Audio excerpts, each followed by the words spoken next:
예, 사무엘상 2장 18절부터 21절의 말씀을 나눠보겠습니다. 기도로 만든 축복, 기도가 만든 기적, 이런 말씀으로 나눠보겠습니다.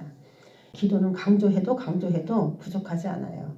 지금 기도가 교회마다 많이 죽었고 기도를 하지 못해서 정말 기도하는 교회를 찾아다니는 그런 사람들이 굉장히 많이 있어요. 그래서 몇백 미터씩 몇백 거리를 그렇게 몇 정거장씩 가면서 그렇게 기도할 교회를 찾고 있습니다. 교회는 되게 많은데 또 기도할 수 있게끔 그렇게 해주면 좋은데 그게 지금 잘 안 되고 있는 건데 이것이 큰 문제를 가져옵니다. 그래서 기도가 만드는 축복, 그것에 대해서 정말 대표적인 사례이고 또 이 가정이 기도 때문에 또 기적을 경험한 그런 사례들이 있기 때문에 우리가 한번 보았습니다. 우리가 오늘 말씀 읽은 데는 사무엘은 어렸을 때 세마포 에봇을 입고 여호와 앞에서 섬겼더라 이렇게 시작하는 본문인데 이게 대수롭지 않게 이제부터 사무엘이라는 사람이 하나님을 섬기는 일로 이제 시작을 했구나 이렇게 생각하면 됩니다만은 거기에 굉장히 참 중요한 의미가 있습니다. 자, 그 말씀을 나눠보겠습니다. 사무엘의 그 배경 그런 것부터 잠깐 보겠습니다. 자, 사무엘이 출생된 시기는 기간으로 봤을 때 BC 1070년 정도, 요 정도에 사무엘이 출생을 했어요. 그러면 그때는 어땠냐? 시대적으로 영적으로 아주 암울한 시기죠. 그때 사무엘이 출생을 했습니다. 그러니까 지금 사무엘상의 시작은 지금 2장인데 굉장히 암울하다. 이걸 우리가 이해를 해야 돼요. 그 전에 사사기가 있었는데 얼마나 자기 소견에 옳은 대로 행하고 사람들이 살았는지 그거에 대해서 쭉 소개가 되잖아요. 하나님을 믿으면서도 도대체 하나님을 믿는 삶이 뭔지 그들이 잘 몰랐어요. 그래서 각자 자기가 믿는 하나님에 대한 원칙들이 개인마다 다 있었어요. 성경대로 믿는 게 아니라 자기의 소견대로 믿은 거죠. 지금도 얼마나 많이 성경대로 믿기보다 소견대로 믿는 사람들이 많은지 몰라요. 그래서 우리에게 이제 축복의 메시지를 이렇게 목사님들도 보내주고 그러는데 이제 말씀으로 보내야 되잖아요, 우리가. 근데 거기에 또 유명한 사람들이 믿음에 유명한 사람들이 한 이야기 있잖아요. 그런 거 보내는 경우가 많이 있어요. 예를 들어 기도는 우리의 힘이다. 그렇게 보내도 되겠죠. 근데 이왕이면 그거는 그 사람들이 이제 영적 생활을 하면서 깨달은 거예요. 깨달은 거. 근데 그 깨달은 게 어떤 건 맞아요. 근데 영적인 깨달음이라는 게 모든 사람에게 또 다 맞는 건 아니야.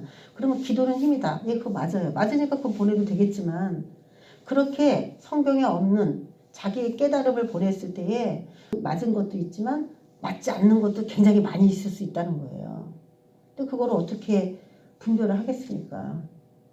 그러니까 우리가 끝까지 예수님 오실 때까지 진리를 쭉 유지하며 지킬 수 있는 방법은 그리스도인들이 자기가 깨달은 거 이런 걸 전하고 그런 스타일보다는 성경 그대로의 말씀을 전하면서 예수님이 재림 때까지 쭉 가는 방법이 변질되지 않고 제일 믿는 방법이다 이렇게 생각이 들어요. 지금 하나 틀어놓으면은 거기서 한 사람이 또 깨달았다고 또 가지가 치고 나올 거고 또 치고 나올 거고 그러면 예수님이 재림할 때는 완전히 말씀과 동떨어진 제3의 이야기가 돌아다닐 수도 있어요. 서로 공유하는 그런 메시지 중에. 그래서 저는 그냥 원칙적으로는 그냥 하나님 말씀으로 공유해 버릇하는 거. 그리고 또 하나는 하나님 말씀을 공유하는 사람들은 말씀에 입각하여 살 수 있지만 자꾸 이렇게 제2, 제3의 이야기로 다르게 만들어내가지고 그런 거를 자꾸 돌리는 사람들은 100% 그 사람 안에 진리가 있다고 보지 않아요. 그럴 수가 없는 거죠. 왜? 생각한 대로 나오는 거거든요. 그게 그냥 나오는 게 아니거든요. 그래서 우리가 누군가가 보내는 그런 메시지를 통해서도 저도 약간 그런 걸 짐작을 하거든. 이분 항상 이렇게 보내는구나 이렇게. 자, 이런 게 있어요. 이렇게 해서 우리가 아주 그 사탄이 틈타는 게 확 이렇게 틈탈 것 같지만 이렇게 살살 조금씩 이렇게 경계하면서 들어온다라는 것을 가만히 들어오는 자 이렇게 소개하고 있거든요. 뱀의 특징은 가만히 들어오는 그런 특징이 있어요. 뱀도 그렇고 뱀에게 속았던 거짓 선지자들에게 누누이 서신서에서 썼던 표현들이에요. 가만히 들어오는 자. 뱀이 소리 안 나잖아요. 그러니까 교회에서는 원천봉쇄하는 거예요. 모든 진리를 다른 걸로 대체하지 못하게 이렇게 딱 막고. 그런데 이제 그런 것들이 막아지지 않으면은 영적으로 암울한 시기가 오게 되죠. 그래서 사사기가 12번째 사사 삼손의 이야기로 막을 내리고 끝나요. 사사기가. 그리고 사무엘서에 등장할 때 이 13대 사사인 엘리가 등장을 하게 됩니다. 이 시대는 13대 사사인 대제사장이면서도 사사인 엘리가 이제 출현하기 시작하는데 그게 BC 1178년부터 1080년까지 사역을 해요. 되게 오랫동안 사역을 했던 사람인데 사사이기도 하고 대제사장이기도 했어요. 그러면 각 그 시대마다 하나님이 세우는 사사들이 있잖아요. 각 시대마다 세우는 재판장 아니면 왕 이런 사람들 통해서 하나님이 자신의 일들을 하셨는데 이 대제사장이면서 사사인 엘리가 사역했던 요 사역의 시대가 영적으로 아무런 시기라면 이 엘리가 그런 일들을 잘 감당을 못했다고 볼 수가 있죠. 자, 사무엘상 3장 1절에서 2절 말씀 보면은 그 당시에 영적으로 어떤 시대였는지를 아주 단번에 보여줄 수 있는 사례가 나와요. 이 사무엘이 엘리 앞에서 여호와를 섬길 때에는 엘리 앞에서 여호와를 섬길 때 그때가 약 사무엘이 10살 됐어요. 10살. 여호와의 말씀이 희귀하여 이상이 흔히 보이지 않았더라. 흔히 보이지 않았더라. 이렇게 나와요. 말씀도 희귀하고 환상과 이상 같은 것도 안 보였다는 거예요. 성신, 구약에는 성신이라고 하죠. 성신의 역사가 없는 거예요. 얼마나 사람들의 영혼이 피폐해지고 하나님의 뜻이 무엇인지 알 수가 없고 제멋대로 살아갔던 시대라는 것을 알 수가 있죠. 자, 직역을 하면은 그 이상이 흔히 보이지 않았더라 이걸 직역을 하면은 환상이 결코 침투에 들어오지 못했다. 이런 말로 직역이 돼요. 사람의 영혼이 얼마나 어둡고 무엇인가 이렇게 막혀 있었는지 환상이 침투에 오지 못했다 이렇게 해요. 그래서 환상도 훈련으로 되나요? 그렇게 물어보는 분이 많이 있잖아요. 환상이 훈련으로 되나요? 될까요? 안 될까요? 되죠. 왜 그러냐면 세상의 것들을 계속 생각하고 그런 것들에 마음을 뺏기니까 마음에 담이 생기고 벽이 생겨서 하나님과의 자꾸 단절을 가져온 거예요. 그것들이. 이 죄라는 것들이. 그런데 내가 환상을 보고 싶고 그 은사를 내 삶에 끌어서 사역을 하고 싶고 이 마음의 갈망들이 일어났다라고 하는 얘기는 그 사람이 지금 영적인 그 갈망 속에 들어와 있다는 거예요. 그 마음 자체가. 그래서 환상을 진짜 보기를 원해요. 하나님 저 환상 열어주세요. 이렇게 구하고 살아가는 사람이 어떻게 다른 곳에서 엉뚱한 일을 하면서 시간을 보낼 수가 있겠습니까? 그리고 환상을 열겠다고 훈련하면서 하나님 환상 보게 해주세요 하면서 말씀도 공부하고 기도도 하면서 환상 훈련도 하고 주로 다 그런 식으로 하거든요. 환상 훈련이라고 해서 그냥 지금부터 환상 봅니다. 여기 딱 하나 둘 셋 하면 환상. 이게 아니에요. 어떤 교회든지 다 예배를 통해서 뭐 다 드리고 환상 훈련을 해요. 그렇기 때문에 훈련하는 그 과정을 보면은 안 열릴 수가 없는 거예요. 또 우리가 그 시간에 딴 거 하거든. 근데 이 사람은 환상 보기 훈련 가운데 오면서 예배나 찬양이나 이런 걸 통해서 영성을 다루고 있기 때문에 네, 훈련이라고 하는 그 훈련 과정 속에 성령이 역사할 수 있기 때문에 그 사람은 될 수 있다고 보는 거예요. 근데 침투에 들어오지 못할 정도로 그 시대는 선지자 학교도 있고 뭐 다 있었겠지. 다 있었을 거예요. 그 당시에도. 그만큼 사람들이 관심을 갖지 않았다는 얘기도 되겠죠. 그의 책임을 어떻게 보면은 대제사장이면서 그 시대 사사인 엘리에게로 이렇게 몰아가는 그런 말씀들이라고 볼 수가 있습니다. 자, 엘리의 눈이 점점 어두워가서 잘 보지 못하는 그때에 네, 이렇게 또 문장이 이어지고 있습니다. 그래서 엘리의 눈이 점점 어두워가서 잘 보지 못하는 그때에 라는 말씀 통해서 엘리가 되게 늙어가지고 이제 뭐 잘 보이지도 않는구나 이렇게 얘기하고 싶은 게 아니에요. 이걸 기록하신 그분의 의도가 그만큼 얼마나 이스라엘 백성들을 영적으로 이끌어야 되는 지도자가 얼마나 어두워졌는가 그거를 말해주고 싶어서 굳이 여기다 쓴 거예요.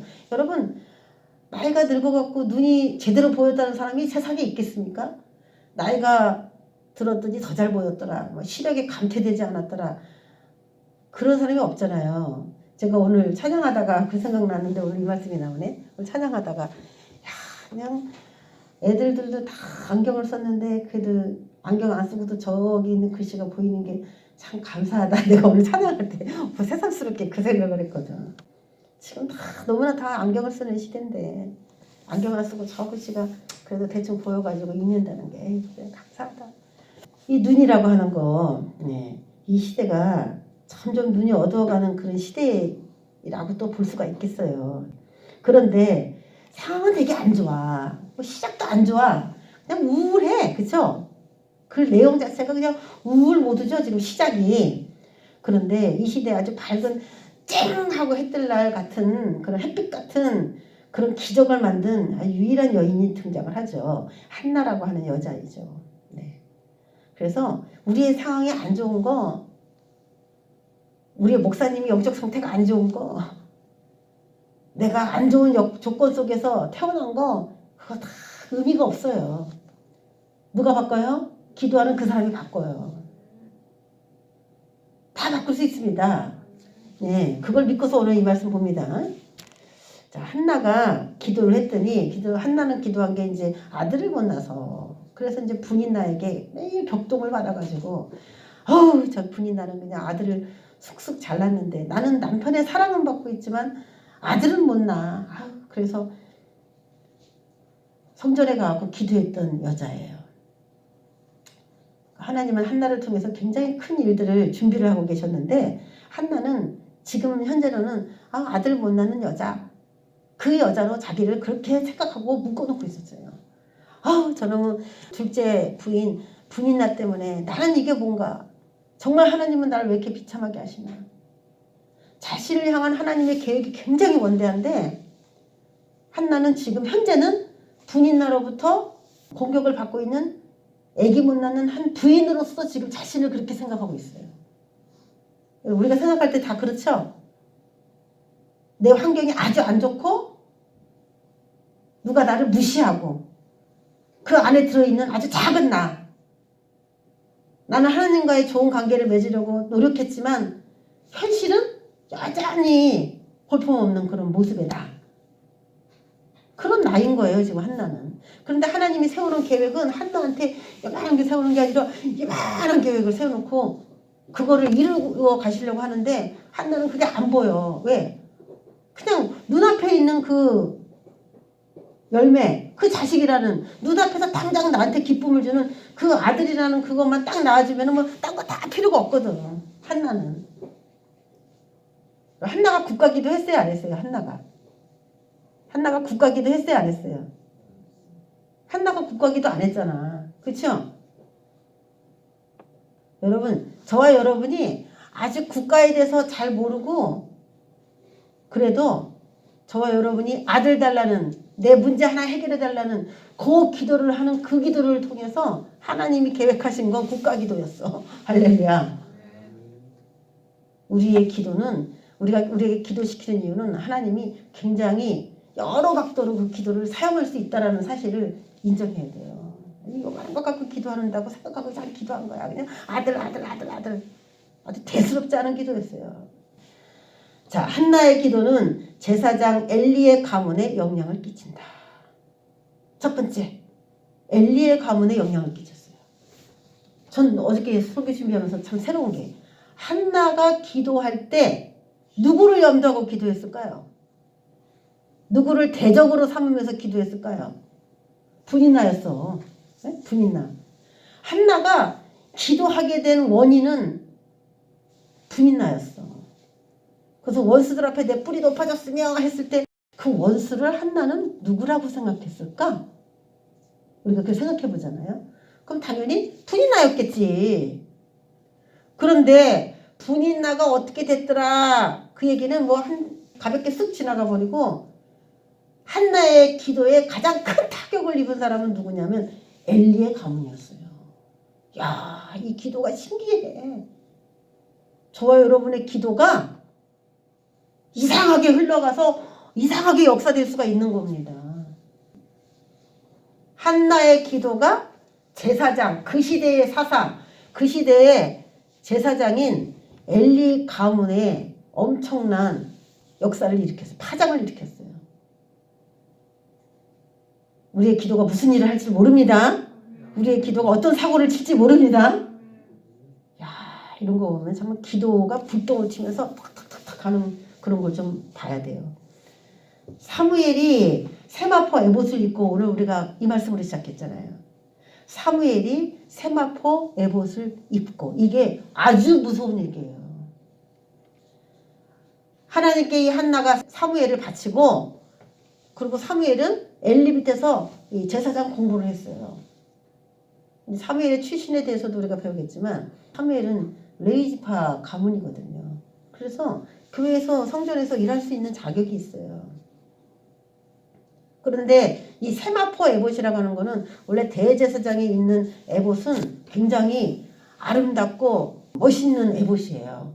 근데 사무엘이 입은 세마포 에봇은 세마포로 만든 에봇이에요. 그래서 그 당시에 제사장들이 그냥 입었던 그런 거라고 보여지는데, 대제사장이 입은 그런 에봇 같은 거하고는 조금 다른데, 원래는요 이 세마포 에봇을 입고 섬기는 걸 누가 해야 되냐, 대제사장 엘리의 아들들 홈리와 비느하스가 해야 돼요. 근데 결과적으로 홈리와 비느하스는 다 죽어버리게 되고, 결국 엘리의 뒤를 이어 세마포 에봇을 입고 하나님을 섬기게 된 사람은 결국에 사무엘이라고 그렇게 진행이 되어가요. 그러면 이게 과연 맞는 얘기인가, 있을 수 있는 얘기인가, 이런 생각을 우리가 한번 해보게 되죠. 이건 굉장히 기적 같은 이야기입니다. 이거는. 자, 사무엘이 세마포 에봇을 입고 라는 얘기는 홈리와 비느하스가 해야 되는 것을 사무엘이 하게 됐다, 이런 얘기가 되겠고, 또 본격적으로 제사 직무에 참여를 하게 됐다는 것을 암시합니다. 하나님께 제사를 드리는 본격적인 일에 사무엘이 참여하게 됐다, 이런 얘기예요. 그러니까 우리가 최고의 복은 하나님을 섬길 수 있는 그 복이 가장 큰 복입니다. 그걸 아주 하찮게 여기면 안 돼요. 나에게 그런 역할을 맡겨주신 거에 대해서 감사해야 돼요. 예배위원으로, 예배의 한 직책을 내가 맡은 사람으로 선택됐다는 걸 마지못해서 어쩔 수 없어, 죽지 못해, 그렇게 하면 복이 안 나요. 해도 하나님이 인색한 거 안 받으시는 분이잖아요. 억지로 하는 거 안 받으시는 분이거든요. 근데 홈리와 비느하스는 어떻게 보면 지금 약간 홈리와 비느하스 같이 그렇게 살아가는 사람이 요즘에 뉴스에 종종 나와. 고기 얘기도 나오더라고. 고기를 사가지고 그거를 뭐 법인 뭐 카드로 긁어갖고 자기 돈으로 안 사고 공직자의 돈으로 이렇게 해가지고 고기 사 먹은 거. 이 홈리와 비느하스가 그 짓 하다가 이렇게 된 거예요. 하나님께 제사를 드리고 다 드린 고기를 먹게 돼 있는데, 드리지도 않은 고기를, 익지도 않은 고기를 날거로 갖고 와라 해갖고 막 먹었대잖아. 고기 갖고 비리 저질렀다니까요. 어쩜 이렇게 똑같은지. 그 사람 자리 못 올라갑니다. 결코 못 올라갑니다.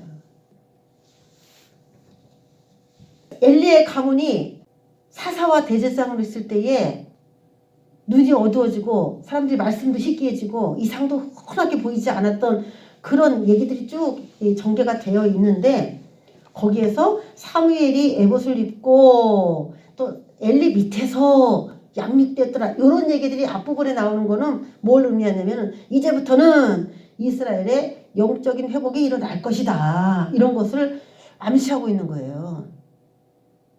여러분, 지도자가 바뀌는 것은 영적으로 새로운 변화를 의미합니다. 영적인 지도자가 바뀌는 것은, 국가의 지도자가 바뀌는 것도 국가가 어떻게 갈 것인가가 정해져 있잖아요. 그 지도자가 어떻게 되느냐에 따라. 그래서 우리가 국가 기도를 해야 되잖아요. 그런데 교회의 지도자가 바뀌는 것은, 교회의 리더자가 바뀌는 것은, 그런 것들도 우리에게 영향이 있냐? 예, 있죠. 다 있습니다. 하나님이 새로운 사이클 안으로 우리를 들어가게 하시는 거예요. 그래서 이 리더자라고 하는 사람은 영적으로 자기 한 사람의 영적인 게 달려있지 않기 때문에 굉장히 중요하게 자신을 관리를 해야 될 필요가 있어요. 공동체의 모든 영성이 그 지도자에 많이 달려있어요. 물론 개인의 영성이니까 또 개인이 하라는 걸 해야지 되는 거지. 아무리 지도자가 뭔가를 요구를 해도 그걸 안 하려고 해서 복을 못 받는 건 책임이 없어요. 지도자도. 그건 불순종에 들어가 복을 못 받아요. 인생이 꼬여 베베 꼬여. 그냥 순종해요. 지도자가 바뀐다는 것은 영적인 변화가 온다. 그런 얘기가 되겠어요. 지도자의 교체는 영적인 변화를 의미한다. 자, 엘리 두 아들의 죄.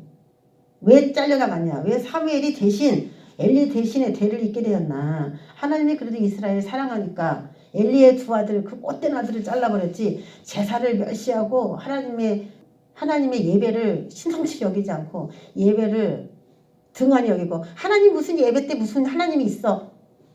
예배를 무시하는 사람이 성공한 예가 없습니다. 예배 때 딴청하고 집중하지 못하고 하는 거 자신의 영적 상태예요. 그게 하나님께 복을 받을 수가 없어. 그거는 엘리의 두 아들이 아무리 대제사장의 아들이었지만은 그 아들이 어떻게 됐습니까? 우리 아버지가 목사다, 그게 중요한 게 아니에요. 신성모독죄, 탐욕죄, 수종들은 여인에 대한 음란죄, 이런 것들이 자행이 되면서 그냥 가차없이 대를 이어서 내려가게 돼 있거든요. 자, 아론의 계열에 대제사장이 이제 나와서 쭉 대를 이어서 가야 되는데, 여러분 지금 사무엘이 어떻게 지금 엘리의 뒤를 잇게 됐는지 이거는 불가능한 이야기거든요. 자, 지파를 한번 보겠습니다. 예, 하나님께서 레위 지파에게 제사의 직무를 하게 하셨어요. 레위 지파에는 세 아들이 있는데 게르손, 고핫, 무라리 이렇게 세 아들이 있어요.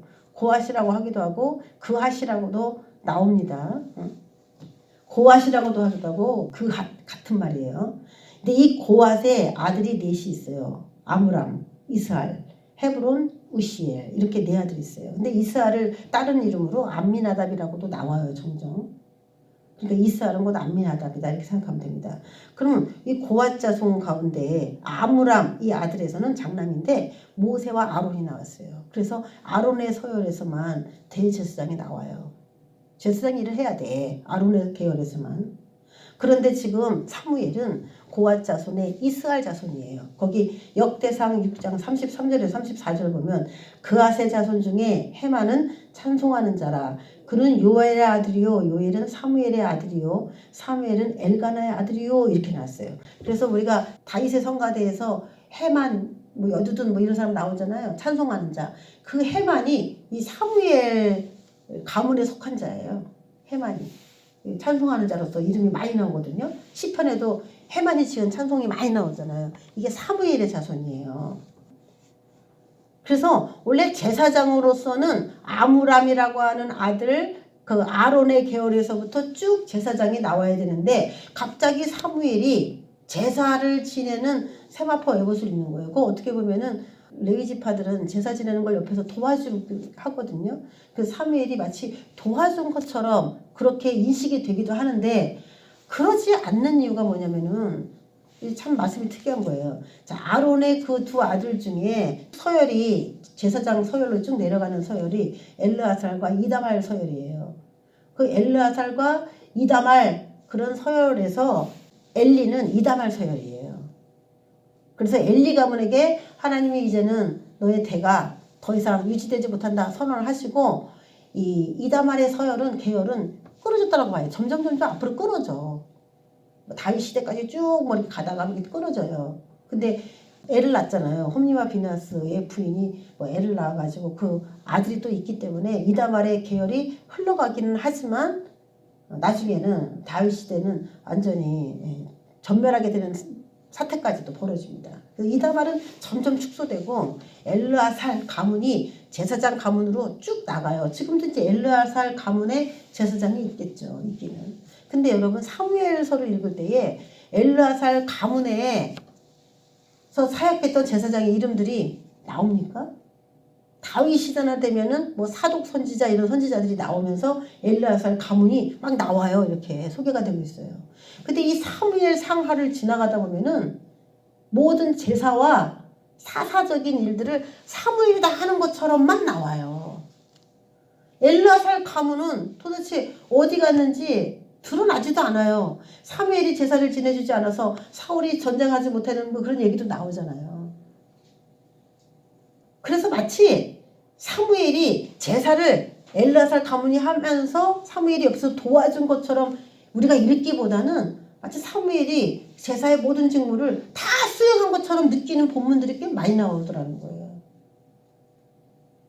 그래서 엘르아살 가문이 현재 존속은 하고 있으나 하나님의 입장에서는 사무엘이 드리는 그 제사를 굉장히 비중 있게 다뤘다는 거. 이게 얼마나 의미가 있냐는 거예요. 제사 드리는 사람인데도 이름이 거론되지 않는 자가 있고 제사를 드리는 자가 있는데 그 사람은 합당한 서열은 아니지만 그 사람의 제사에 대해서 하나님이 계속 누누이 그 사람의 제사만 받는 것처럼 느끼는 그런 뉘앙스들의 글들이 참 많이 나오더라는 거예요. 우리가 목회자 가정이냐 목회자의 자녀냐 그게 중요한 게 아니라 내가 드리는 이 예배가 하나님 보시기에 정말 기쁘시게 하는 예배라면은 하나님은 그 사람이 어느 가정에 누굴 통해서 나와서 갑자기 뭐 초신자인데 예배를 드려도 그 사람의 예배를 중심으로 보고 계신다는 거예요. 도리어 목사 이름이 안 나오는 거야. 여기서 보면 어떻게 보면은. 옛날에 제사는 지금으로 말하면 예배입니다. 제사 드릴 때 범죄한 죄가 하나님 앞에는 가장 큰 죄예요. 제사 드릴 때 드린 범죄. 우리는 예배를 참 아무렇게나 대수롭지 않게 여기는 경향이 있어요. 왜냐면 너무 많이 제사를 드린다고 생각하는 거죠. 습관화되어 버렸는데 그거 반드시 고쳐야 되는 그런 부분들입니다. 그래서 이스라엘 가문에서 사무엘, 엘가나 이런 족보들이 쭉 역대상에서 기록이 되어 있습니다. 그러면 고앗 자손이 하는 일을 구체적으로 본다면은 제사를 드릴 수 있는가? 대체적으로 없죠. 여기서는. 그럼 고앗 자손이 하는 일은 민수기 3장 29절에서 31절까지 보면은 고앗 자손의 종족들은 남쪽에 진을 칠 것이요. 진을 치는 방향도 다 있어요. 동서남북 내가 치고 싶은 자리에다가 막 진을 치는 게 아니에요. 그리고 우리가 이사를 갈 때도 물어보고 하나님께서 알려주신 대로 가게 되는 이유가 뭐냐면은 나는 내가 무슨 집안지도 모르고 무슨 자손인지도 모르고 그렇게 살아가죠 우리가. 근데 하나님은 교회를 배치하는 배치도를 다 갖고 계셔. 그래서 교회가 없는 곳에 교회가 필요한 곳에 이렇게 사람들 파송해서 그 교회를 하는 거예요. 내가 가고 싶은 대로 막 갈 수 있는 건 아닌데 하나님이 우리 마음속에 어떤 감동을 주시겠지. 그런 방법. 그리고 31절에 보면은 그들이 맡은 것은 증거계, 상, 등잔대, 제단들, 그 성소에서 봉사하는 데 쓰는 기구들, 성소 지성소에서 쓰는 물건들, 그 물건들을 이동하는 거, 나누는 거, 그거예요. 그러니까 이 제사하고는 상관없지만 성소하고는 아주 밀접한 관계가 있죠. 역대상에서는 그앗 자손 중에 어떤 자는 진설하는 떡을 맡아 안식일마다 준비하더라. 이거 누가 준비하는 겁니까? 원래 제사장이 하는 거죠. 뜨거운 떡을 올려라 이렇게 했거든요. 근데 뜨거운 떡을 올리는 건 제사장이 하겠지만 그앗 자손들이 그걸 다 일일이 도와주는 거죠. 협력해서. 그리고 역대상 6장 33절에 보면 그앗의 자손 중에 해마는 찬송하는 자라서 찬송에도 이 그앗 자손이 같이 또 연류가 되어 있습니다. 그러니까 떡을 올려드리고 말씀이죠. 찬송하고 찬양이죠. 예. 이동하고 들고 다니고 하는 거 다 거룩한 성물을 직접 만지는 거. 그 고앗 자손들이 다 그걸 했단 말이죠. 자, 제사장 이다말의 혈통인 엘리 대신 제사의 직무를 수행하게 됐다라는 이 이야기가 굉장히 중요한 이야기예요. 자격이 되질 않습니다. 근데 여러분 사무엘이 제사를 드릴 때 대제사장 옆에서 시중 들었더라 이런 식으로 나오질 않았잖아요. 사무엘이 제사 드릴 때. 그러니까 이게 굉장한 거예요. 이거 어떻게 해서 일이 이루어졌습니까? 기도하는 한나 또 기도하는 사무엘을 통해서 이게 이루어진 거예요. 부모는 기도하는데 자식을 안 하면 그냥 콩고물이 그냥 떨어지겠지. 그게 아니에요. 천국 갈 때 옛날에 남편들이 기도원에서 했던 말들. 부인의 그 뭐 치맛자리에도 받들고 올라가가지고 붙잡고 올라가가지고 천국에 간다 이렇게 기도하는 부인이 굉장히 든든했나 봐. 남편들이 그래가지고 부인이 올라가면 치마라도 붙잡고 올라간대. 내가 아니 천국을 왜 이렇게 추접스럽게 가? 아 당당하게 내 권리 내가 다 마땅히 받아야 될 그런 상급으로 딱 입성을 해야지. 어디 남의 무슨 바지가락에 치맛자락을 붙잡고 갑니까? 그 정도로 그렇게 천국에 대해 자신이 없다는 얘기겠지. 천국에 들어가는 거에 대해서. 자, 2022년도 어떤 사람에게 하나님의 역사가 쏟아져 나갈까? 당연한 거예요. 이거는 기도의 사람입니다. 기도의 사람. 어떤 사람이 그 대를 이어 지금 대한민국이 이렇게 돌아가고 있어요. 아주 썩어빠지게 돌아가고 있어요. 아주 그냥 정치인들의 비리와 그거를 보면은 뭐 교회도 마찬가지겠죠. 그런 게 없는 데가 있겠습니까? 자, 그런 세상 속에서 어떤 사람을 꺼내서 그 다음 세대를 이어갈까? 이렇게 암울한 우리 대한민국의 시대에도 비리가 이렇게 많은데 참 어떻게 이렇게 비리가 많을까 보면은 뭐 대선 주자로 나왔으니까 그렇게 다 파헤쳐지지 사실 조용히 있었으면 그거 다 묵어졌을 텐데 묵혀지고 안 드러났을 텐데 어떻게 보면 다행이죠. 이런 암울한 시대에도 이 기도하는 이런 교회 한나 같은 교회 이런 교회만 있다면은 하나님은 언제든지 다시 예배를 회복시키시고 새나라를 이끌어갈 사람들을 그래서 뽑아낼 수 있다고 믿습니다. 그래서 저와 여러분 기도를 놓치는 순간 내가 망하는 망조로 들어간다는 생각을 동일시해서 생각해야 돼요. 기도하지 않고 내가 앞으로도 잘 되리라는 상상 자체를 하지 마세요. 일생에. 그런 기대를 하지 마세요. 내가 교회를 다니고 예배를 드리면 뭐합니까? 영이 다 죽어가지고 언제 끝나나 아유 시계만 보고 있고 지겹다 딴청 부리고 그 예배가 무슨 하나님을 기쁘게 하고 하나님 무슨 복을 줍니까? 그런 마음을 가진 사람. 왔던 복도 다 도망갑니다. 왜 그런 예배를 드립니까? 영이 죽었기 때문에 그렇고 기도를 안 하니까 영이 죽는 거예요. 자기가 그런 행동을 하는 겁니다. 자기가 그 행동을 하면서 양심으로 찔리지 않습니까? 찔려야 되는 거죠. 근데 양심도 어떻게 무뎌진 거죠. 하나님의 영이 그 영 속에 활성화되지 않으니까 결국에는 자기 영이 잘하고 있는지 못하고 있는지 죽는지 사는지도 모르고 달려가고 있는 겁니다. 거기서 생기는 문제는 다 자기 책임인 거예요. 자기의 미래가 되는 거고. 여러분 왜 꼭 그물에 걸렸다가 빠져나와야 됩니까? 그물에 안 걸릴 수도 있어요. 여러분 새가 물고기가 그물에 한번 잡히잖아요. 그러면 성에 갖고 나오기가 어려운 겁니다. 날개라도 찢어지는 거고 발톱이라도 빠지는 거예요. 그 기도가 그렇게 내가 볼 때는 어려운 게 아니거든. 왜냐면 지금 우리가 잘 살기 위해서 태어나서부터 우리에게 주어진 임무가 있어. 어릴 때는 부모가 다 먹을 걸 줘요. 입을 걸 줘요. 근데 태어날 때부터 공부하지 않으면 도태된다. 이런 사회 속에 우리가 자연스럽게 흡수되죠. 그리고 벌지 않으면 굶어 죽는다. 자연스럽게. 인간으로 태어났으면은 살아내기 위해서, 살아가기 위해서 마땅히 해야 될 것들이 있어요, 우리가. 그래서 하루에 8시간 일을 시키면 8시간을 하고 10시간을 일을 시키면 10시간을 합니다.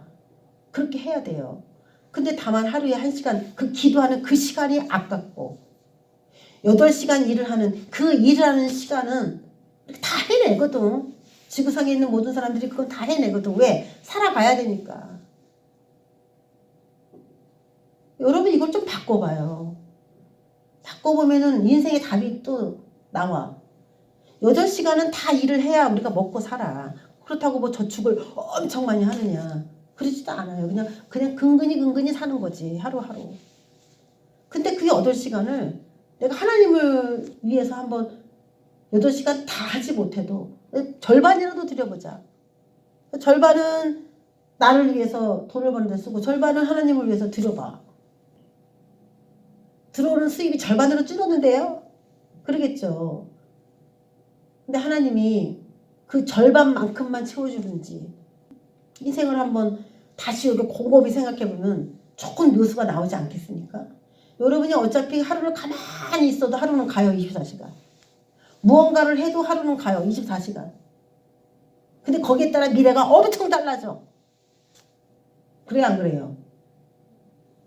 내가 오늘 하루를 허투루 보내도 24시간 가.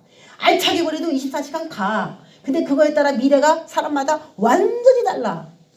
미래가 완전히 달라. 이 미래라고 하는 얘기는 우리가 살아가는 앞으로 남은 일생 동안의 미래도 되겠지만 죽은 다음의 미래도 돼. 이거는. 죽은 다 사후 세계까지 쭉 연결된 거예요. 그럼 남는 장사가 무엇인지 생각해 본다면 답이 나와요. 남는 장사가 무엇이냐. 우리가 이제 팬데믹이 온 다음부터는 참 느슨해지고 하루하루가 그냥 물 흐르듯이 이렇게 지나가고 있고 시간도 참 그렇게 지나가고 있습니다. 내가 살아가는 24시간이 미래에 나에게 유익을 줄 수 있는가? 내가 지금 본전은 건질 수 있는 삶을 사는가? 여러분 오늘 그거를 한번 생각해보는 시간 되시기 바랍니다. 본전은 건져야 되지 않느냐고요. 하루하루. 한나는 본전을 건진 사람이야. 그래서 이 사람이 한나가 뭐 몇십일 몇백일 기도한 건 아닌 것 같은데 하나님이 이렇게 그 간절한 기도, 그 간절한 기도에 역사하셔서 이 아들의 미래를 확 바꿔놔 버렸습니다. 부모가 아무리 기도해줘도 사무엘의 아들들은 잘 됐어요, 안 됐어요? 사무엘의 아들들은 사무엘의 대를 잊지 못했어요. 사무엘은 기도하는 사람이었지만 사무엘의 아들들은 또 그렇지 않았어. 부모만 잘했다고 해서 잘됐다라는 예가 없어. 히스기야가 종교개혁한 왕이지만 그 아들 므낫세는 형편없었거든. 그렇다고 또 아하스는 못된 왕이었지만 그 아하스의 아들 히스기야는 기도하는 사람이었기 때문에 히스기야는 또 복을 받았어. 또 그러니까 아버지가 잘했다 해서 아들이 복을 받고 자손이 복을 받는 건 분명히 아니지만 부모가 기도하고 복을 다 쌓아놨는데 그 아들이 그 복을 이어받을 수 있는 그릇만 된다면 그 사람에게는 왕창 쏟아질 수 있다는 게 영적인 비밀이에요. 그래서 가게에 흐르는 저주를 끊어야 될 필요성이 있느냐? 있다라고 보는 겁니다. 그렇지만 그 복도 가져갈 수 있는 사람이 가져갈 거야. 그러면 생각하겠지. 왜 부모님은 쟤한테만 복을 많이 주세요? 이러겠지. 자신이 받을 복을 놓친 거지. 그게 그렇게 보이는 거죠. 복도요 아무한테나 들어가지 않습니다. 믿는 부모에게 10자녀가 있는데 10자녀가 복을 똑같이 받을 것 같아요? 그렇지가 않습니다. 자신이 갖고 있는 그릇만큼 가져가는 겁니다. 그릇만큼. 지금 못 받았더라서 나는 그릇이 조금봐서 조금밖에 못 받았나요? 그렇게 생각할 필요 없어요. 왜 또 모았다가 또 왕창 적금 탈 때 주듯이 주는 또 그런 자녀들도 있으니까. 이런 겁니다. 그래서 지금 이 가정이 뭔가가 지금 변하고 있다는 것을 보시기 바라요. 나는 분인나가 격동시켜서 분인나 때문에 막 기도를 했는데 생각지도 않은 엘리 가문의 변화를 일으켜서 엘리 가문이 차야 되는 그 세마포 에봇을 사무엘이 차고 제사를 드리는 거야. 이거 좀 엄청난 겁니다. 레위 지파 가문에서 이런 예가 없었는데 갑자기 뭐 이동이나 짐짝이나 나르고 이동해야 되고 뭐 찬송이나 하고 떡 올리는데 옆에서 시중 들고 그래야 되는 입장이었는데 말이죠. 참 이게 굉장한 겁니다. 그리고 이 한나가 사무엘을 낳고 하나님께 바친다고 했지만은 완전히 손을 긋고 안 만나고 그런 건 아니에요. 19절에 보면은 그의 어머니가 매년 드리는 제사를 드리러 그의 남편과 함께 올라갈 때마다 작은 겉옷을 지어다가 그에게 주었다. 엘리가 엘가나와 그의 아내에게 축복하여 이르되 여호와께서 이 연인으로 말미암아 내게 다른 후사를 주사 이가 여호와께 간구하여 얻어바친 아들을 대신하게 하시기를 원하노라. 그래서 엘리가 이렇게 축복하거든요. 영적으로 눈이 어두운 사람이 축복하는데도 하나님이 그 엘리의 기도를 한나에게 들어줘. 그래서 기도하는 사람도 중요하지만 기도를 받는 사람도 중요해. 이 한나가 아멘으로 받았을까요? 아유 지금까지 뭔데 영의 눈도 어두워가지고 아유 네가 저기 사사로 있을 동안에 나라가 이 꼴이 됐다 이렇게 생각해가지고 만약에 받았으면은 참 무시했을 텐데 참 그 권위를 한나가 하나님의 권위로 인정하고 그 복을 받은 거예요. 제가 이걸 추측한 겁니까? 그 사무엘이 날 때도 엘리가 축복을 했을 때 그거를 그 응답을 받고 들어가서 가면 수심이 없었다고 그랬어요. 한나가. 그럴 정도로 이 엘리가 자신에게 한 그 말을 하나님께서 하신 말로 아주 100% 받아들였다는 거야. 예, 그게 중요해. 축복을 받는 사람들은 의심하지 말고 주의 종이 축복하는 거를 믿어야 됩니다. 받아들여야 돼요. 마음을 열고 하나님의 말씀으로 받아들일 수 있어야 돼. 그랬더니 나왔어. 21절에 여호와께서 한나를 돌보시사 누구 때문에? 엘리의 제사장의 기도가 있어야 돼. 그래도 축복이 있어야 돼. 아무리 영적인 것이 어두워 있어도 하나님은 한나에게 직접 역사하고 개입하지 않았다는 사실이에요. 엘리 제사장의 축복을 통하여 한나에게 자식들을 줬고 또 사무엘이 나온 다음에도 자식을 못 낳았는데 또 엘리가 또 축복하게 함으로 인하여 한나가 또 자식을 낳게 된 거예요. 하나님은 위계 질서를 굉장히 중요시 여겨요. 여러분, 목회자가 여러분을 축복하지 않는다면 이 세상에 누구도 여러분을 축복할 자격이 없습니다. 목회자가 축복이 나오지 않는 사람은 문제가 심각한 사람이에요. 가로막힙니다. 이게 어떻게 해서든지 목회자는 성도들을 축복하려고 하죠. 축복하고 싶어 하죠.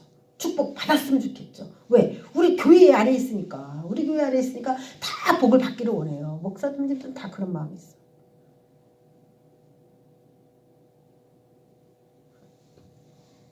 그래서 축복은 영적인 축복이 육적인 축복을 만들어낸다고 그랬잖아요. 그래서 영적인 축복을 할 수 있는 그 권위자로부터 오는 축복, 그 축복을 통하여서 이 모든 상황이 바뀔 수 있다는 것을 여러분 죽을 때까지 그걸 잊어버리지 마세요. 아우 저 사람은 제대로 하지도 못하네요. 저 목사야 뭐야. 무시하는 거, 하나님을 무시한 거라고 그렇게 인정을 하는 겁니다. 그래서 세 아들과 두 딸을 낳았어요. 그래서 한나는 기도해서 완전히 인생을 바꾼 사람입니다. 인생이 바뀌어진 사람이에요.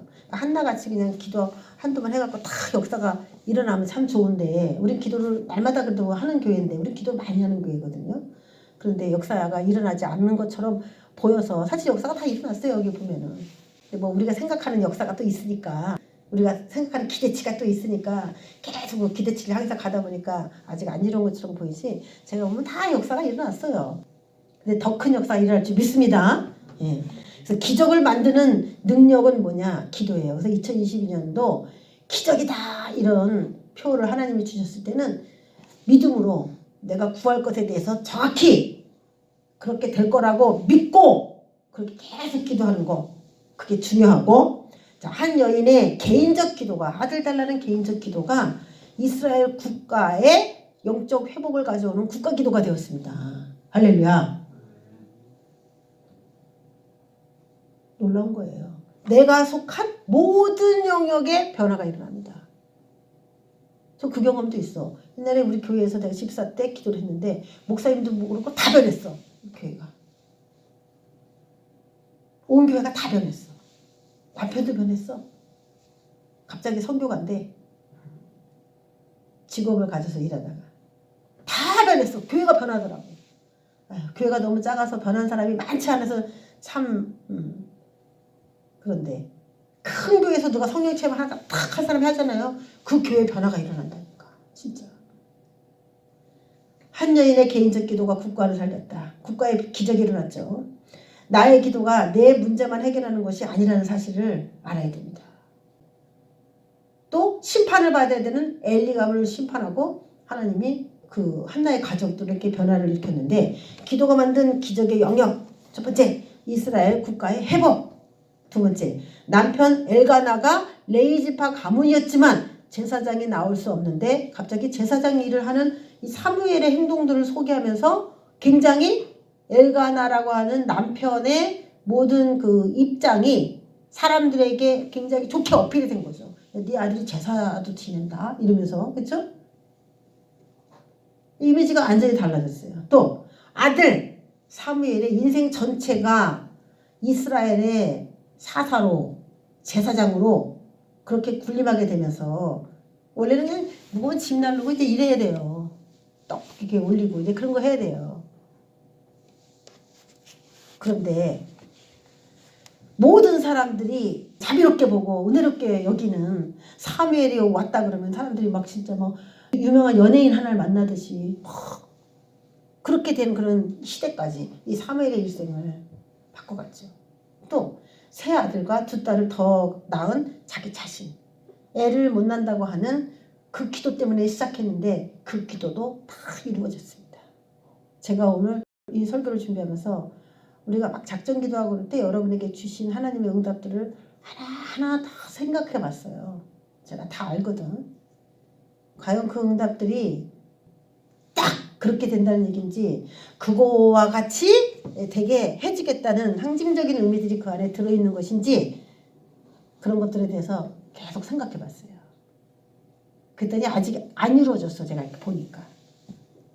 올해 꼭 그런 조짐이라도 여러분에게 일어나게 되기를 우리 믿습니다. 그렇게 될 줄 믿습니다. 그렇게 역사하실 하나님께 영광을 돌립니다. 기도하겠습니다.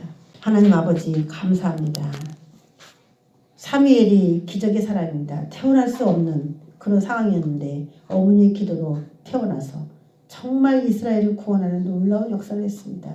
이 가족 자체가 기적인데 거기다가 이스라엘 국가적인 기적까지 정말 너무나도 놀라운 일들을 이 가정을 통하여 이루었습니다. 하나님, 우리도 다 기도하는 어미가 있습니다. 기도하는 가족들의 모임이 있습니다. 아버지 하나님, 우리 필라델피아 교회 전체에게 놀라운 일을 행하실 주님께 영광을 돌리며 기대하며 예수 그리스도의 이름으로 축복하며 기도합니다. 아멘.